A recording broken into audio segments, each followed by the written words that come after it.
Howdy, hey, hope you're having a good day. Originally, I was going to keep up with the Danganronpa playthrough, alternating every week. However, Veggie got released and I wanted to talk about her design. So welcome to another Vivziepop Variety Fact. I apologize for this video being 3 days late. I did not have a good week, so I didn't have time to do this video till now. On to Veggie.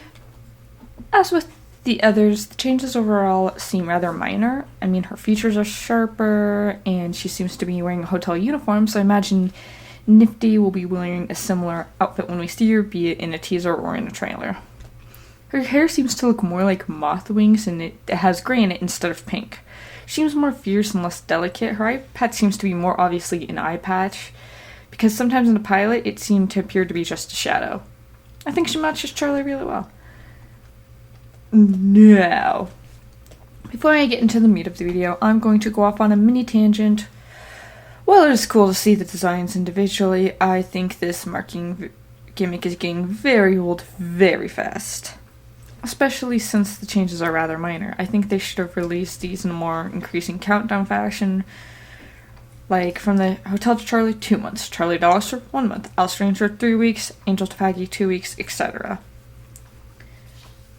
We also don't know if we're getting a trailer or more characters next. The only character I'd consider be worthwhile of a redesign due to importance would maybe be Husk, but you could do a 2-for-1 with him and Nifty.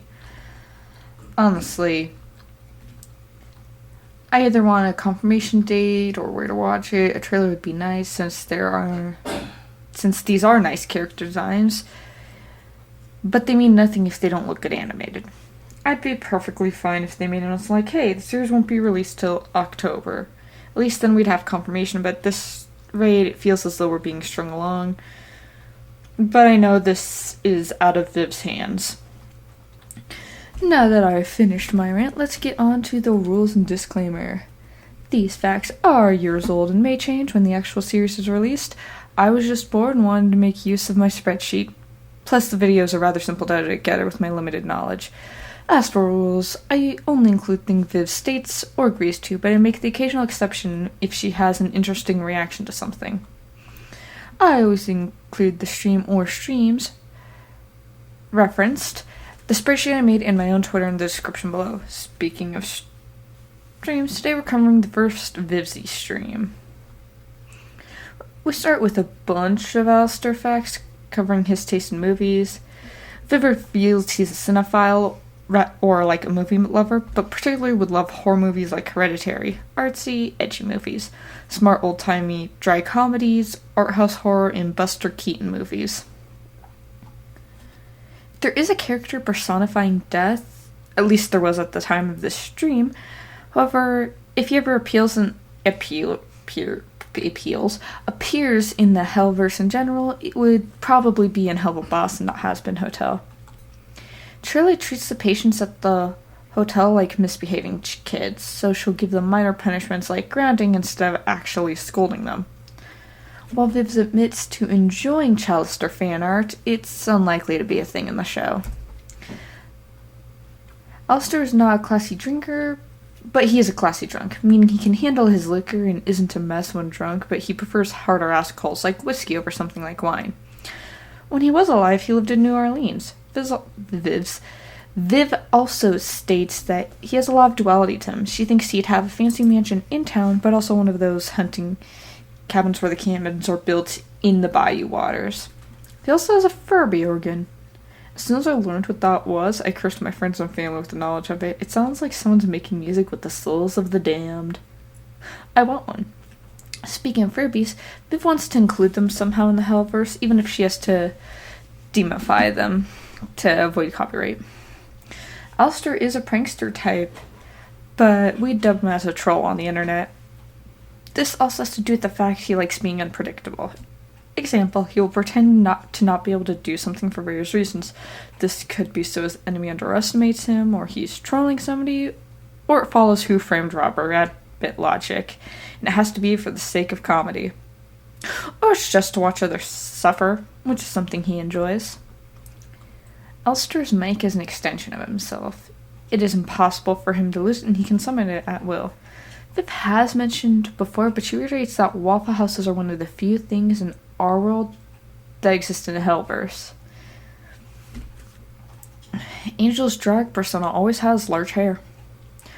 Charlie has very basic tastes and enjoys teen adventure books with happy endings, and stuff like Harry Potter. Nifty would read and write fanfics about her friends. Serpentious would read them as well. While exterminators aren't robots, what we see as their faces are actually LED masks.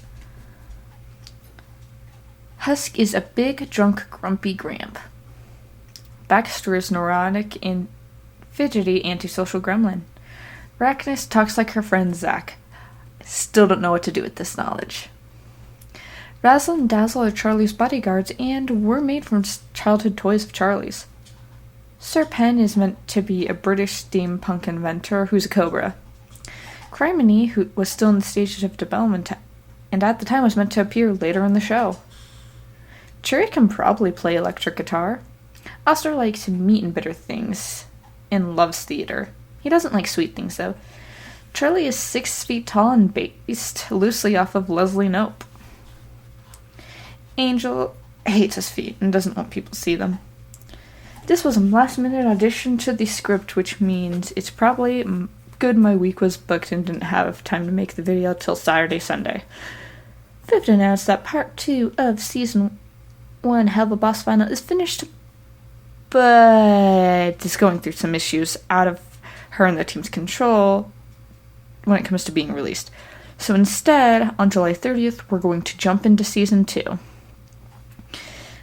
Part 2 of Season 1's final will be released as soon as she's able to, and while I don't feel great we have to skip an episode, I also understand that Viv is damned if she does, damned if she doesn't.